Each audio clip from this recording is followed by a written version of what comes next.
Part 3 of the speaking test then. That's what we're going to look at in this section.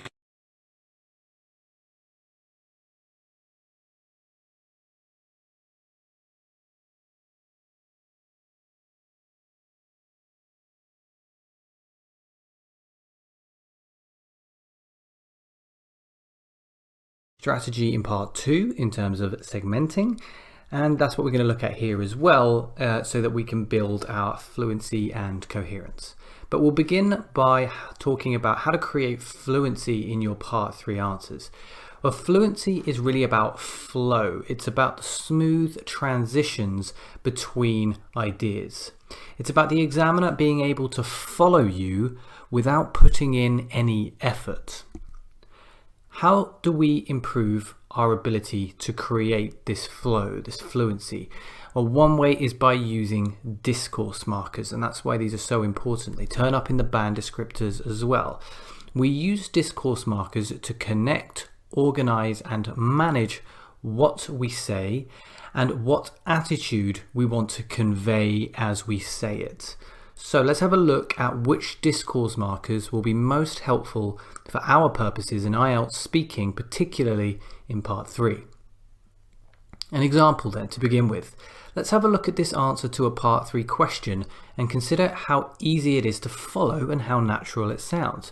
The question is, do you agree that there is a right age for children to stop living with their parents, and why is that? Notice the complexity of this question is much greater than it would be in part 1. Now the answer, I do agree with that. Children eventually get to an age where they need to live independently. Then they can reach their goals. Many of my achievements in life have been possible because I moved out of home once I reached adulthood. Children who don't move out once they reach adulthood are setting themselves up to be overly reliant on their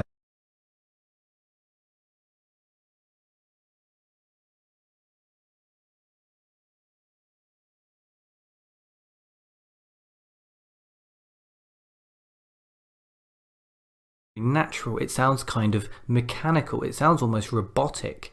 And that's because we don't really have any discourse markers in here. What we need to do is include discourse markers, such as the ones that you can see on the screen. And immediately, as I deliver this answer again, you'll notice how much more natural it sounds. Well, yes, I do agree with that. The way I see it, children eventually get to an age where they need to live independently because then they can reach their goals. In fact, many of my achievements in life have been possible because I moved out of home once I reached adulthood.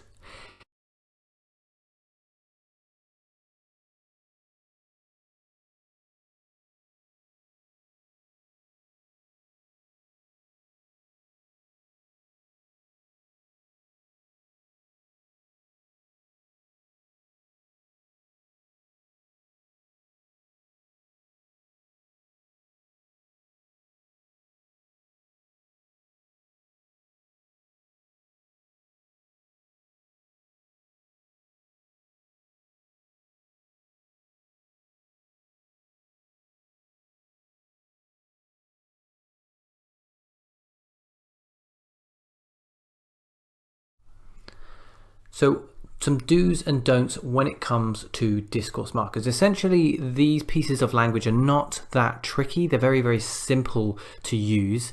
And that is the whole point. They make language very simple to follow, very easy to follow. But there are some rules about how to use them. Now, do notice how native speakers in particular use discourse markers. Notice how often they use them. This is why it's so important to go about your daily listening practice. At least 20 minutes of listening to English conversation or English videos or English podcasts every day so you can notice the discourse markers in use.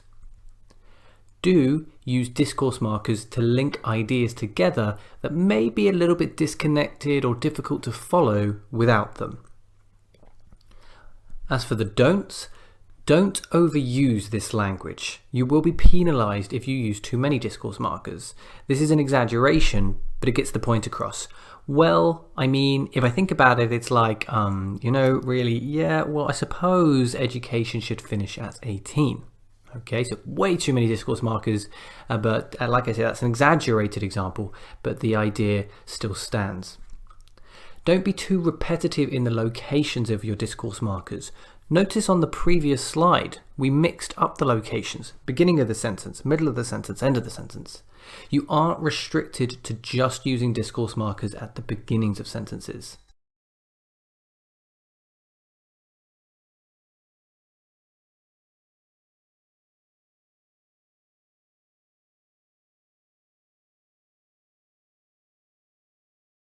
There, but we're using the discourse marker at the end. That's discourse markers. Let's move on to the idea of the strategy of listing to organize our part 3 answers.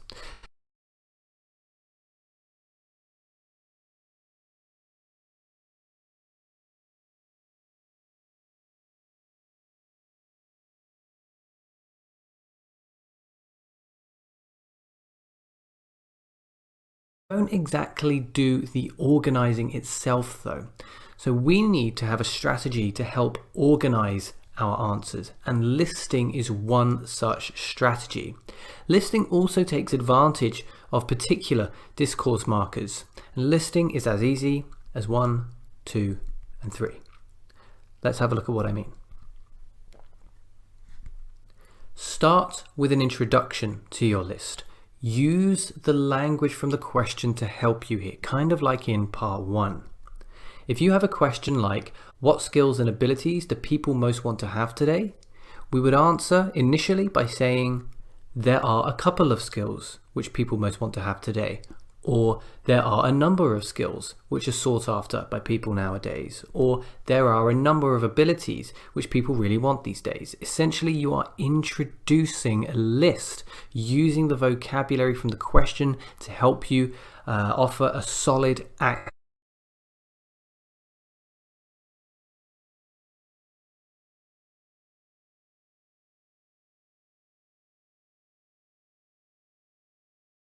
your first idea preceded by a listing discourse marker. For example, firstly, first of all, to begin with, first and foremost. This indicates that we are giving a list and we're giving the first item on that list.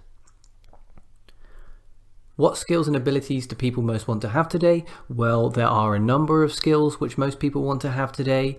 First of all, programming skills are in very high demand in our current world. Firstly, one of the most sought after skills today is programming. To begin with, programming skills are hugely popular nowadays. You can use any of these, but notice the discourse marker at the beginning indicates the beginning of a list. Once you've done this, you come to the third part of this strategy, which is to support the initial idea with an explanation, an example, result, or alternative sentence, sort of like you're in the body paragraph of writing task 2. You're in a body paragraph of an essay.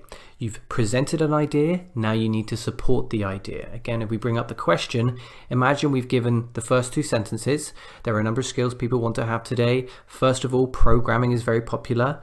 Then, this is probably because so much of what we do is online these days. So reason, because. For example, almost everyone in the modern world uses the internet. Example. A little bit more information. This skill underwent a huge surge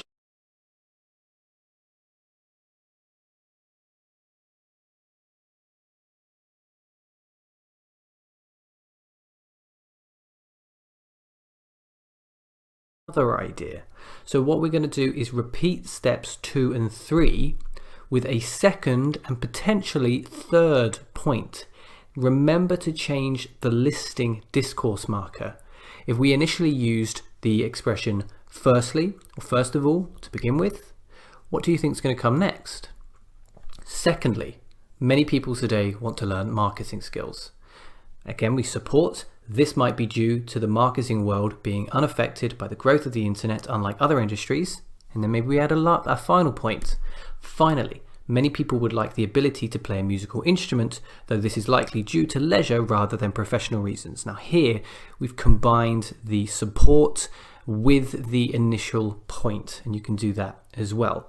So basically it's introduction to a list, first idea, support first idea, second idea, support second idea, final idea, support final idea, making sure that you're using listing discourse markers throughout. How about an example then to show you how this looks? Try your own listing answer complete with discourse markers to this question. How do you think children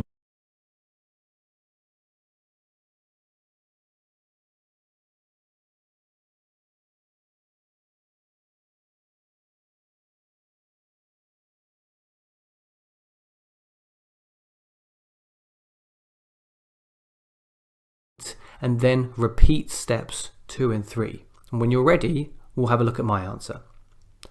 Okay, let's have a look. Personally, I can think of a number of ways that children can be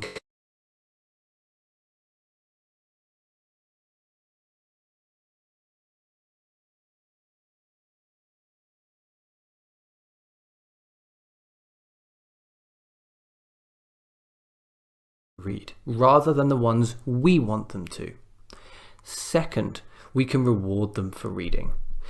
Kids could be given a little bit more pocket money, for instance, if they meet a monthly reading target. So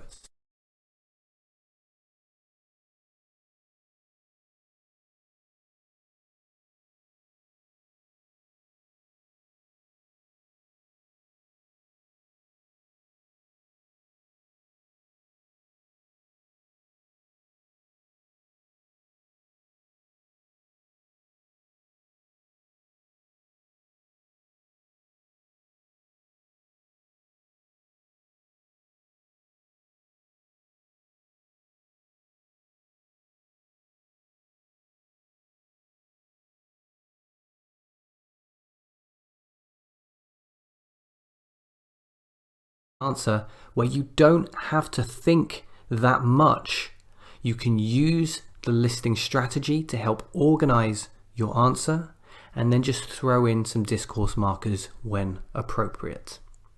In our final vocabulary lecture, we're going to talk about a topic which is a little bit controversial, particularly among IELTS teachers, and that is about using idioms and really trying to be a natural in your vocabulary. So let's look at the band descriptors for why we need to talk about idioms. So a few of my students have told me that previous teachers had told them not to use idioms. And there is a good reason that they do this, which we will look at in a moment.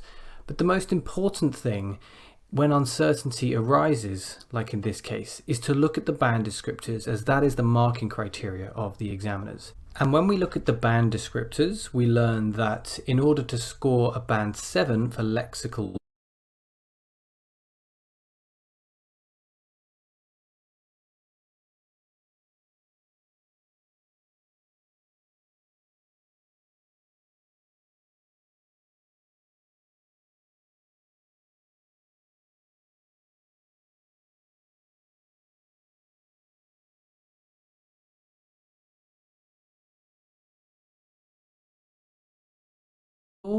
they pose a huge danger of inaccuracy. A lot of people use them inaccurately.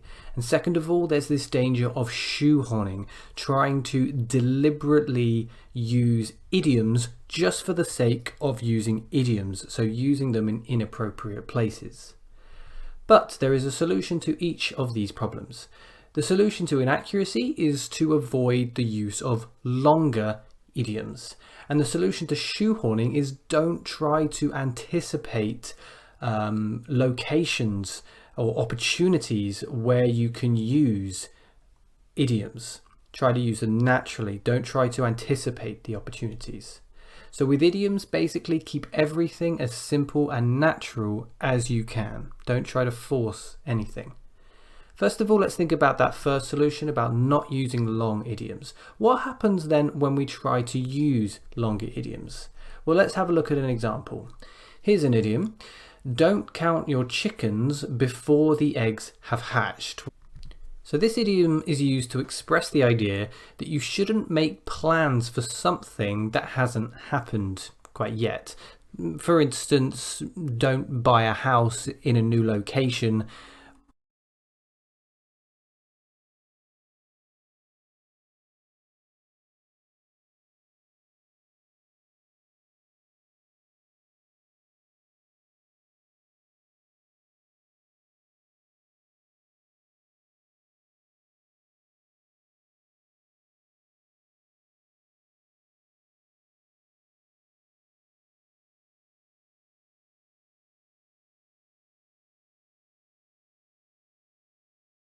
disappears, and you lose your momentum in the exam, and everything can go a little bit pear-shaped.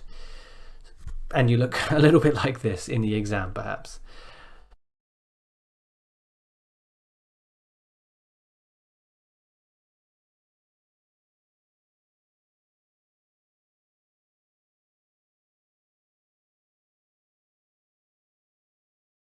Opportunities, but they should instead appear naturally. What happens if we try to anticipate too much? Well, say I learnt the idiom piece of cake, which means a job or activity that is easy to do. Now, if I learn this idiom with the express purpose of using it in the exam, then I'm going to try to shoehorn it into my answers. This is what can happen. For example, how does technology help you in your daily life? Oh, technology makes my life a piece of cake. Or with technology, everything I do is a piece of cake. Or daily life is a piece of cake with technology. Now, all of these sound horribly unnatural. They make sense, but they're completely unnatural. So don't anticipate these opportunities.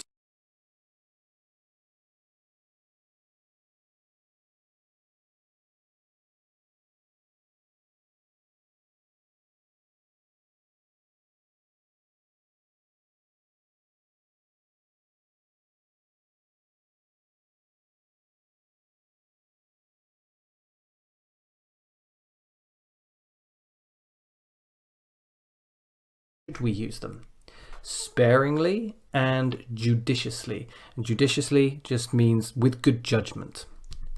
You really only need to use 2 or 3 idioms over the course of the whole speaking exam.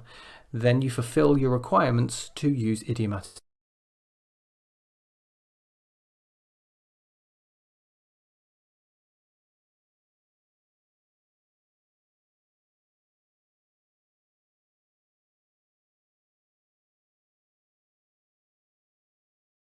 Keep saying over and over again in this course, listening practice, at least 20 minutes every day, and just try to notice the idioms that appear and when they appear. Watch movies, watch TV shows, listen to the radio, listen to podcasts, listen to audiobooks. Make sure you do all of these things with a notepad ready and mark down every idiom that you hear. Notice the pronunciation that is used and try repeating the sentence yourself as well. Let's talk about some of my favorite idioms then, some useful idioms that you can use in the exam. There's not much point in sharing examples exactly because you shouldn't force any idioms in, and examples may encourage you to do this. But here are a few idioms which I feel can be used quite easily, quite naturally, and which express quite common feelings, particularly in part 3 of the exam. Now, please note that you need to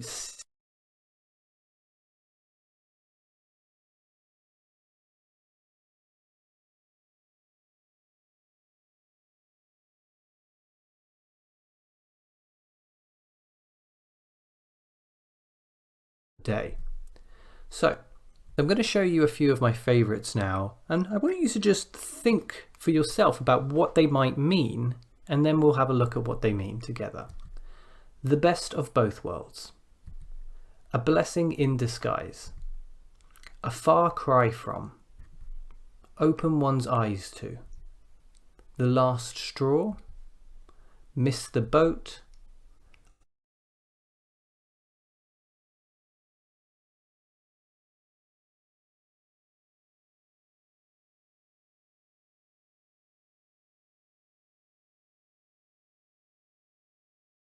Reading novels is more interesting than reading factual books. Personally, I love reading both fiction and non-fiction.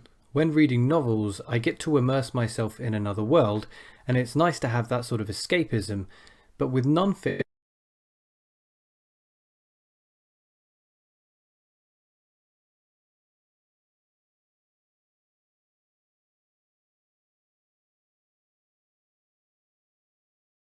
each of these answers, I have included the idiom in question, the best of both worlds in this case, but I may have also included another idiom which could be quite useful in your exam.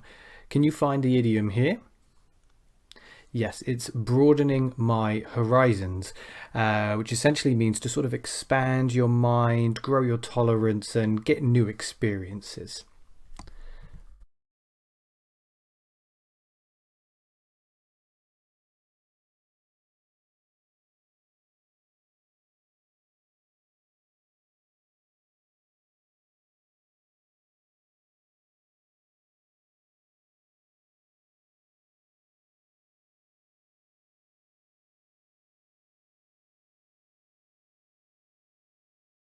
Feet. If they don't, they could really struggle to form their own independence. I can remember when I left home. It was difficult at first, but that difficult time was a blessing in disguise as I became stronger as a result. So it initially seemed negative, but it was actually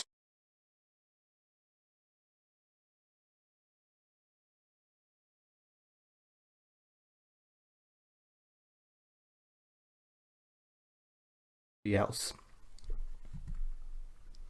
A far cry from, which means very different to.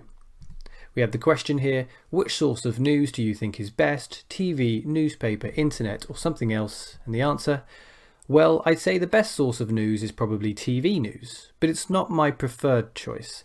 I get most of my news updates from the internet, but that's only because it's the most convenient. I think TV news is better because it is much more accurate. Anyone can write an article on the internet, which is a far cry from the strict media regulations of TV. So a far cry from just means it's very different to, very, very different to. You're emphasizing that. There's no extra idiom here, so let's move on to the next one. Open one's eyes to, which means to cause someone to realize something. Example question, why do you think some people are not concerned by environmental issues? I think this happens for a couple of reasons. Firstly, many people might feel they are too small to make a difference. They might think their carbon footprint is not going to make a dent in global warming overall. Secondly, the environment is too large a subject to comprehend. Only local change will open some people's eyes to the dangers of climate change. So only if things change locally will people realize something, will people realize the dangers of climate change. And there's another idiom in here as well, if you can find it.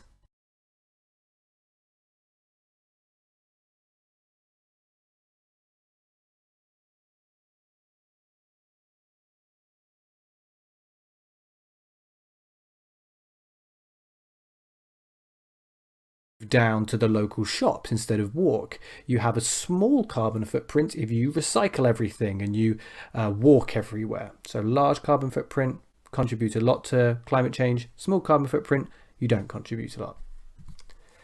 The last straw. This means the final problem that ends one's patience. You may have heard of the longer expression, the straw that broke the camel's back. And this is basically that, but in a shorter form.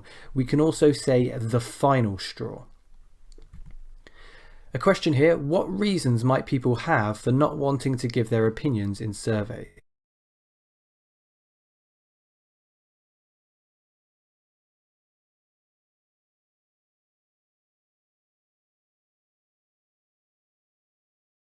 I got called 4 times by the same company last week, and the 5th was the final straw. I blacklisted their number after that. Also, some people are just quite private about their views.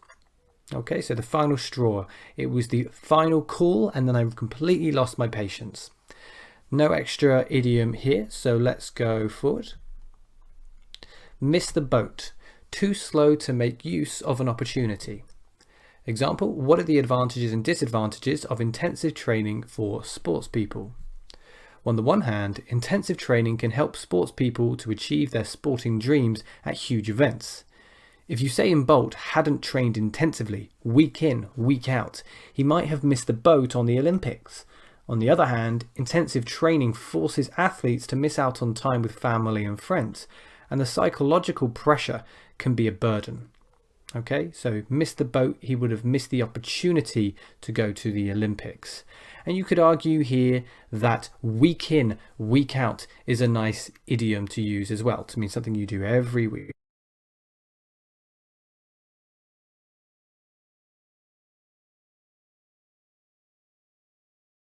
Examiner asks you a question and you have to decide between one or another thing, and you can't quite decide. So example, some people think national celebrations are a waste of money. Do you agree, and why? I'm on the fence on this one. On the one hand, I feel like these celebrations are important in that they help to develop a sense of unity and togetherness among citizens. But on the other hand, this money might be much better spent on helping the poor and improving the quality of our education.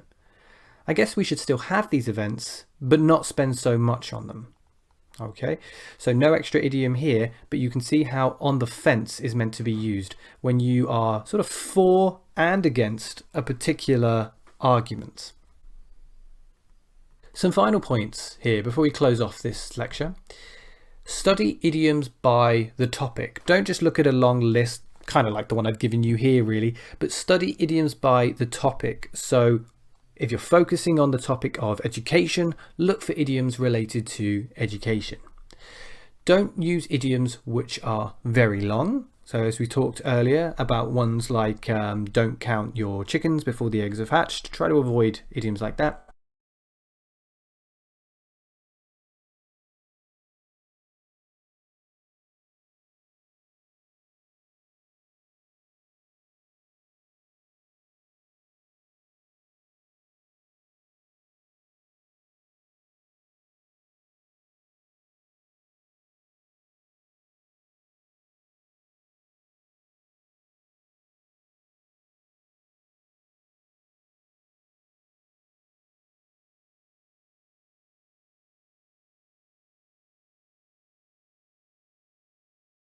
In the exam. You only really need to use 2, 3, 4 idioms. If you use many more than that, you may come across sounding a little bit forced. Collocations we have not talked about. They are another very important feature of your vocabulary. But to learn about collocations, you can actually watch the video I created on this topic in my Mastering IELTS Writing Task 2 course. If you go to that page on Udemy, you'll see that it's one of the free preview videos, and everything that's in that video will still be relevant to the speaking exam as well. So instead of repeating all of that information here, best thing to do is go over to that page and check out that video there. I hope you enjoy it. Welcome back. We're going to look at our final grammar section today, and we're making this one a little bit more challenging as we're in part 3, which is the more difficult part of the speaking test, and we're focusing on complex sentences, so boosting your grammatical range in order to help you achieve a band 7 or above. So why is complex crucial? Well, to remind ourselves of the band descriptors, here is what we need to do to achieve a band 7 in grammatical range and accuracy. We need to use a range of complex structures with some flexibility. So you can see that complex sentences are then a vital component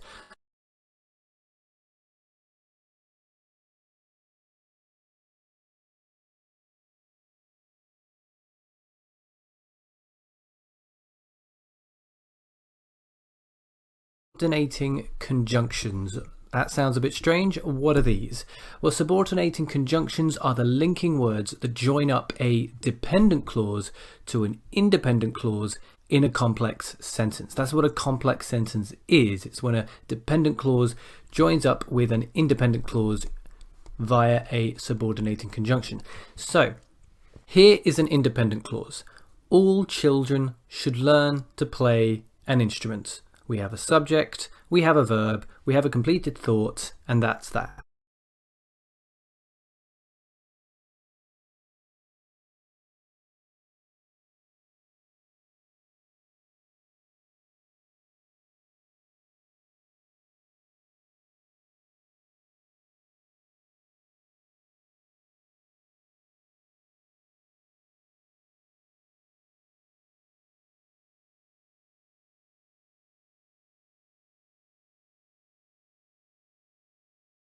We add the dependent clause on to the independent clause. Although they shouldn't be pressured too much into doing so, all children should learn to play a musical instrument. It's as simple as that. Subordinating conjunction used within a dependent clause, and then attach that dependent clause onto an independent clause. Subordinating conjunctions are so important to us because they are the key to consistently offering complex sentences. Let's have a look at the following. People should care more about the environment. The polar ice caps are melting and the planet is warming up. This will lead to serious consequences. Grammatically, this is accurate, but it's not complex. There's no complexity here, and you can hear in my intonation, which we're going to look at in the next lecture, by the way, intonation, but all of my sentences, they go down, they go down, they go down. There's no variety here. It's not very natural to speak like this either, and so we need to have complex sentences. Let's look at a revised example. Because the polar ice caps are melting and the planet is warming up, people should care more about the environment. If they don't start taking the environment seriously, there will be serious consequences. Now notice the intonation here changes as well. When I get to the end of a dependent clause, my voice goes up a bit, and the planet is warming up, da-da, da-da, take the environment seriously, da-da, da-da, and then down at the end of the independent clause. Again, we'll look at that a bit later too. So, the trick here is to start one sentence in your answer with one of these subordinating conjunctions. Now the rest should follow fairly naturally. Try not to overthink it. This does take practice though. It will require a bit of practice. Do you think it's possible to be too competitive in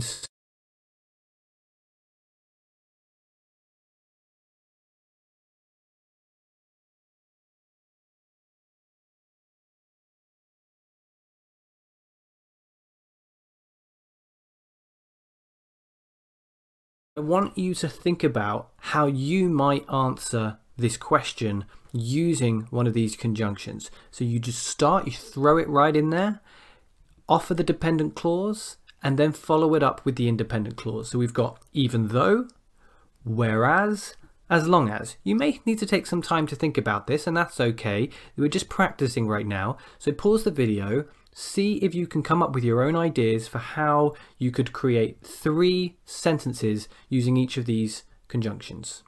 And when you're ready, you can hit play.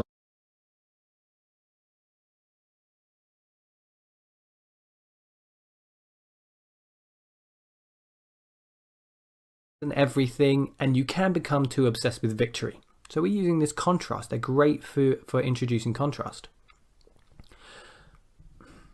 Whereas some athletes do whatever it takes to win and end up taking steroids and other performance-enhancing drugs,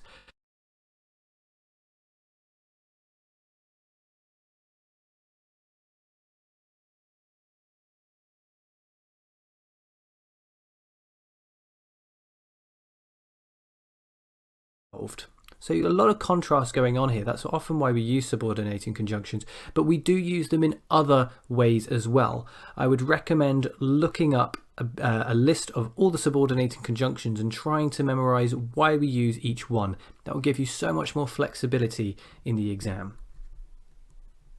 The other form of complex sentence that can be incredibly useful is the conditional sentence. So this is a great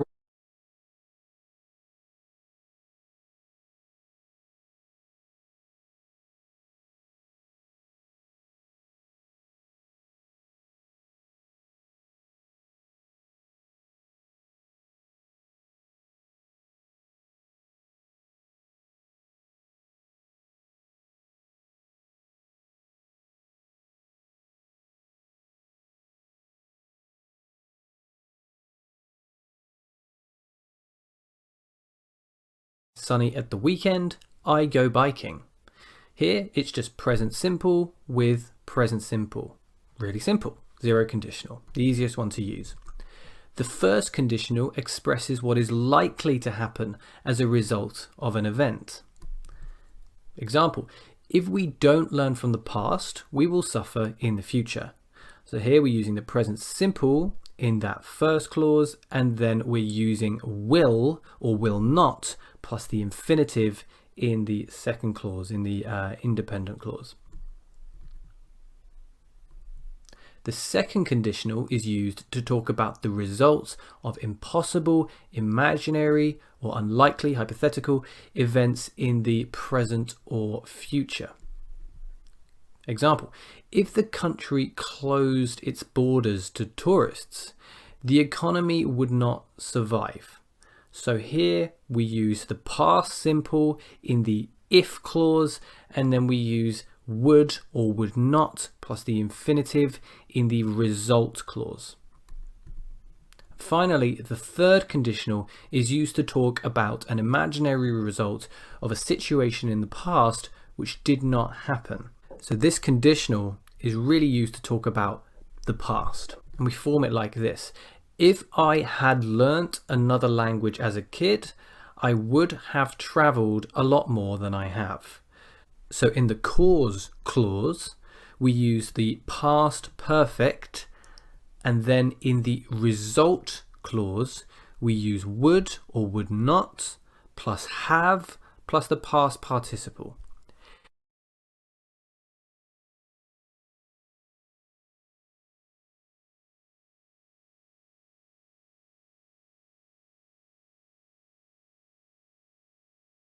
Another language as a kid, that's also okay.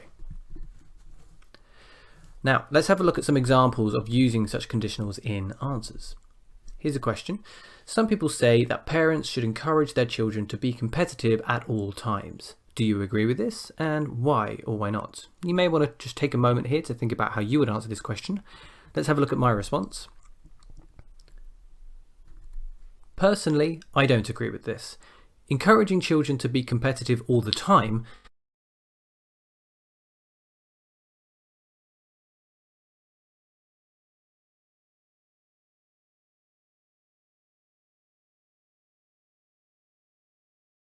but will not lose self-esteem when facing failure. What conditional are we using here?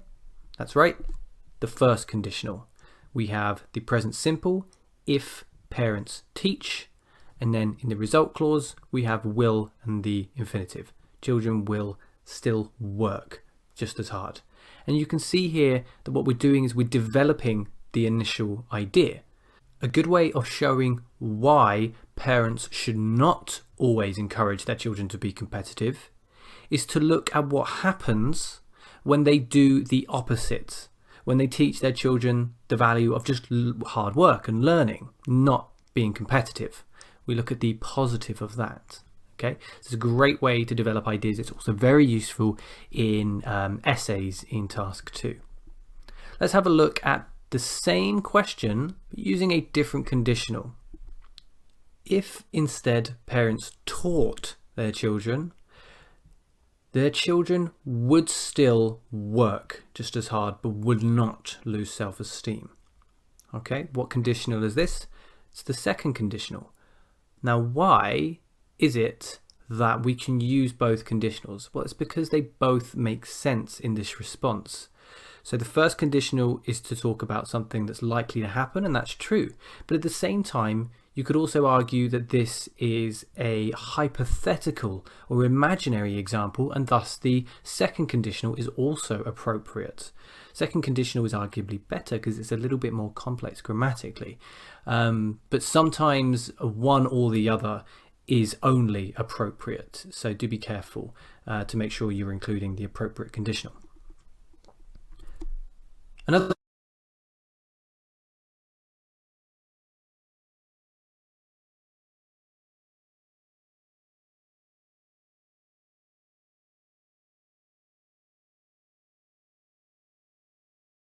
mortgage, it's so much cheaper. However, the problem is that you need to have a lot of money to begin with, which most people just don't have. In my case, if I had bought a house instead of rented, I would have been able to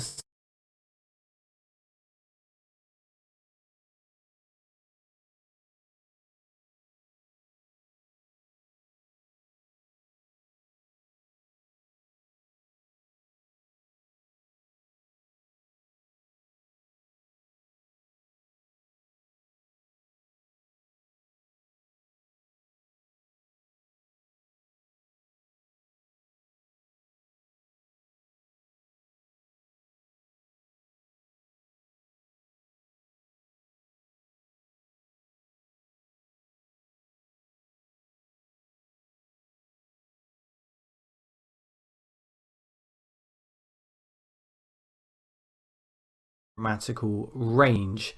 And remember, you can always implement these conditional sentences into your listing strategy and your discourse marker strategy as well. Hi everybody. We're going to close out this look at the different parts of the speaking test by thinking about pronunciation. And in this lecture, we're going to focus specifically on intonation and sentence stress, two critical parts of the band descriptor requirements for achieving a band 7. Basically, intonation and sentence stress is all about how tone, pitch, and stress can change what we mean. Okay, so first of all, let's think about sentence stress and how pronunciation in terms of sentence stress changes meaning. Have a look.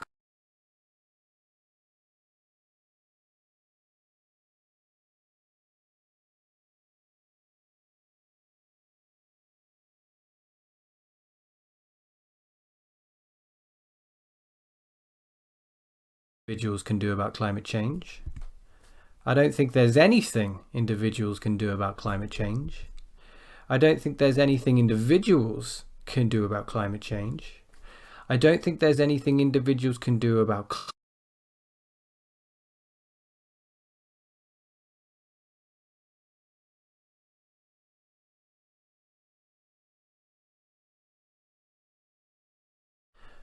the first one then.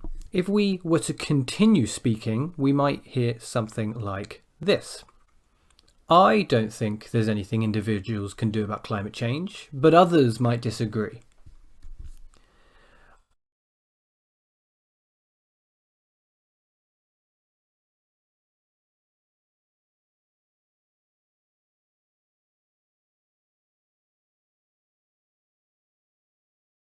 Can do. I don't think there's anything individuals can do about climate change, but organizations can have a huge impact on the environment. I don't think there's anything individuals can do about climate change, but that doesn't mean people should neglect other aspects of the world. So as you can see, changing the stress from one word or one expression to another expression, even though it may seem like a tiny change, it completely changes the meaning. And that's because where you place your stress in the word will signify the purpose of your sentence. The most heavily stressed word or words will signify the purpose of your sentence. So it's vitally important that you get the stress right. Now, there is no right or wrong word to stress. It's context dependent. It depends on what you are trying to communicate. However, it's important to bear in mind it's quite rare to hear certain types of words stressed. So these words here, these type of words are rarely stressed. So you need to make sure that you really need to stress these words before you choose to do so. So prepositions, articles, pronouns, conjunctions, and modal verbs, you can stress these. You notice I did it there with can, the modal verb can. You can stress these words, but they're more rarely stressed. So you need to make sure it's appropriate to stress these words before you do so. Most sentences instead will stress the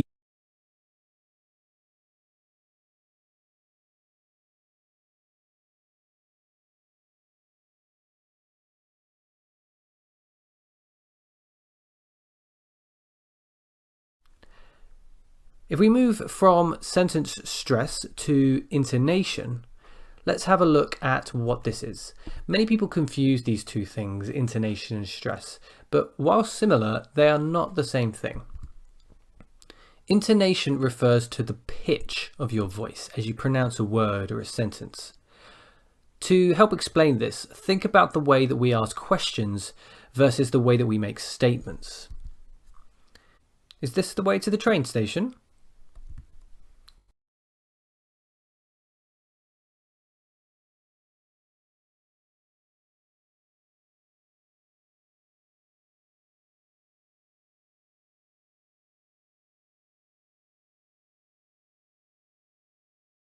When we make that kind of statement. So that's intonation. In terms of IELTS, intonation can play a key role in our answers. Although we're unlikely to be asking any questions in our exam,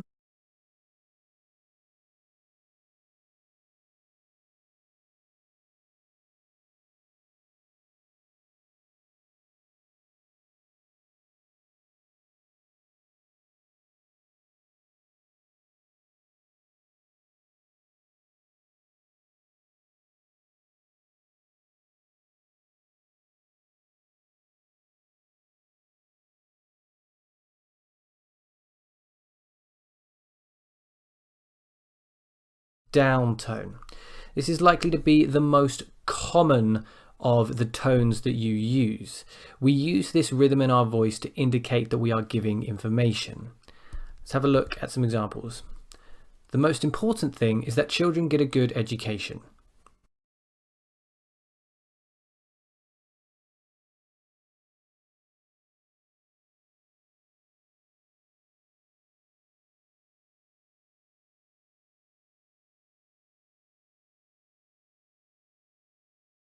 Health. Slowly, smoothly down in your intonation.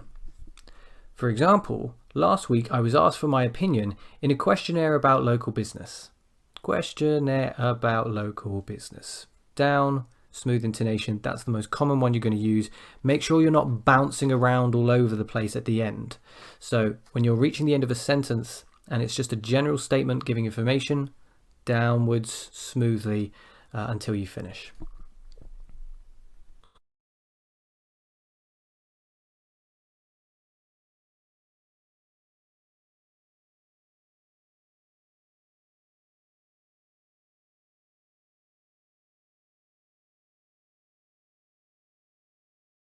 When we're giving multiple quick reasons for something. Let's look at examples of each of these in turn. In my opinion, this was a cruel, thoughtless, and irredeemably awful decision. So notice those two adjectives in the middle there that begin, or like they start and they carry on the list. Cruel, thoughtless, you start on a mid-tone, and then we go up. Cruel, thoughtless. So so it's not down up, it's not do, but do. I know this sounds a little bit silly, but this is the tone we want to create when we're reeling items off on a list. This was a cruel, thoughtless, and irredeemably awful decision. Now notice when we get to the end of the list, we come back down again. An irredeemably awful decision.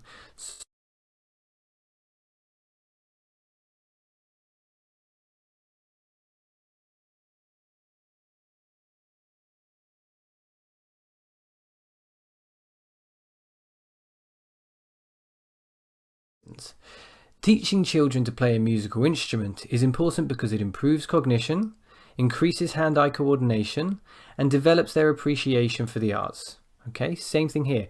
Improves cognition, increases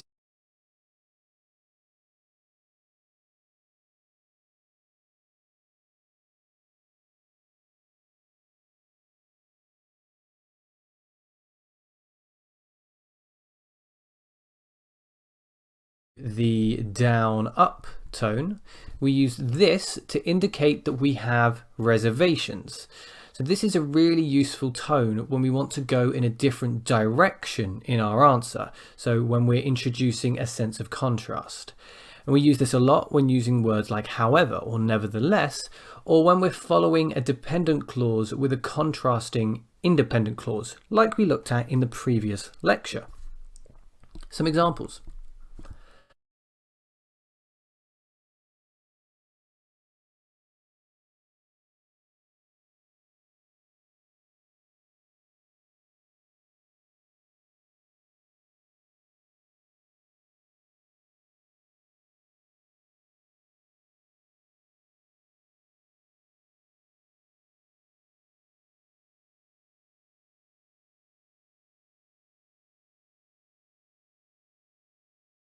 Comes to quality of life, people need to also remember that there are some things that money can't buy. Okay, so here the intonation comes at the end of the dependent clause, where the down comes on quality of, and then the up comes on life. So when it comes to quality of life, da da da da da da da da, you can hear that there. Typical intonation when we are trying to introduce a sense of contrast. The listener then anticipates that the answer is going to go into a different direction, which is what we want to happen.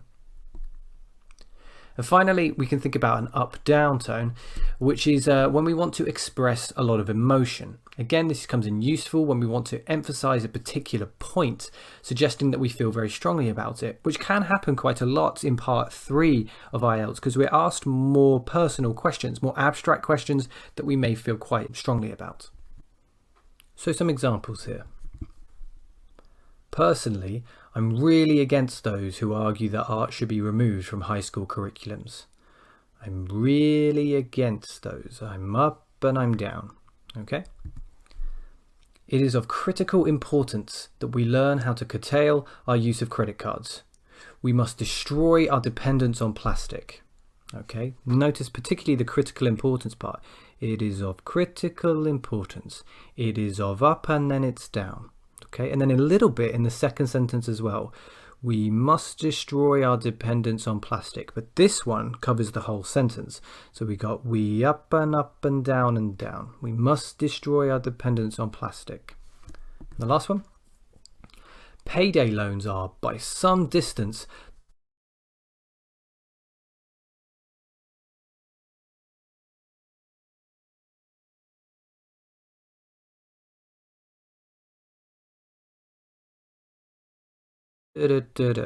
So we're not saying the worst thing. It's stressed, but it's not a cross. It's not the worst thing to happen to. It's the worst thing to happen to responsible spending in this country for years. So up and down. The worst thing. We up and down. Okay. You could even use it on by some distance. By some distance could also have like an across and up tone to indicate that you haven't finished with your thought yet. So by some distance, the worst thing, or by some distance, the worst thing. So intonation can be varied. You can use it in a number of different ways. It's not like there is always just one appropriate type of intonation, but at the same time, there will be times where particular kinds of intonation will seem strange or out of place. So you need to make sure you're using your tones and pitches appropriately.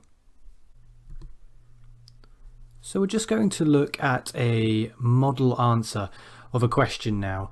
And the reason we're looking at this is because I just want you to read the answer out yourself and consider how you would use your intonation and which words you would stress as you answer this question. You may, as always, want to just answer this question yourself, first of all, just as a little bit of practice. But we're looking at the question, some people say that food in an expensive restaurant is always better than food in a cheap restaurant. Would you?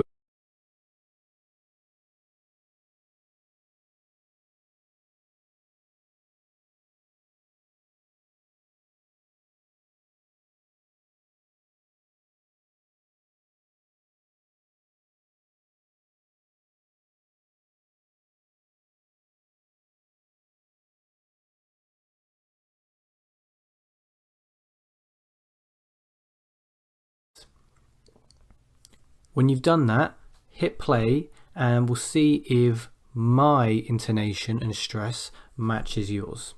Okay, so some people say that food in an expensive restaurant is always better than food in a cheap restaurant. Would you agree? Absolutely not. No. In fact, some of the best food I've ever eaten has come from what you might call cheap restaurants, usually smallish mom and pop eateries where the food all has that home cooked feel and there's nothing fancy about it.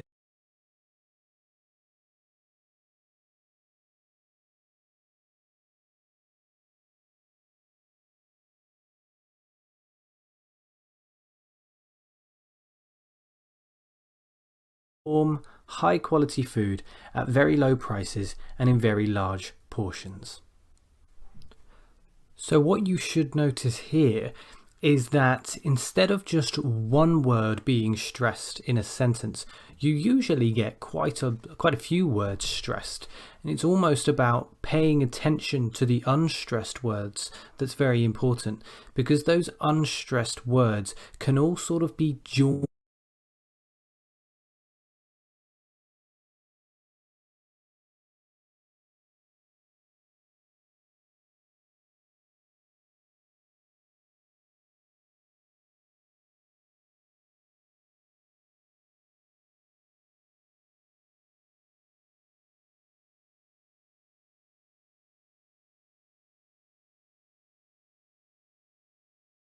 emotions. And here they're almost like it's almost like there's a unit of a stressed expression rather than one word. So it's not like you're stressing each word individually and you're saying very large portions, but it almost becomes like one unit, and you start at a high point and you come down. So, and very large portions, very large portions. Essentially, you're really enunciating each of those words, but for the unstressed words, you're not enunciating, you're rapidly going through them and connecting them all together, and you're often dropping vowels. There's quite a lot of the schwa sound with these unstressed words.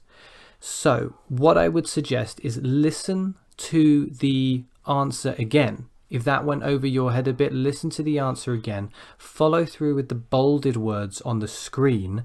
Try to replicate that answer by saying it yourself, focusing on those bolded words, and then see if you can notice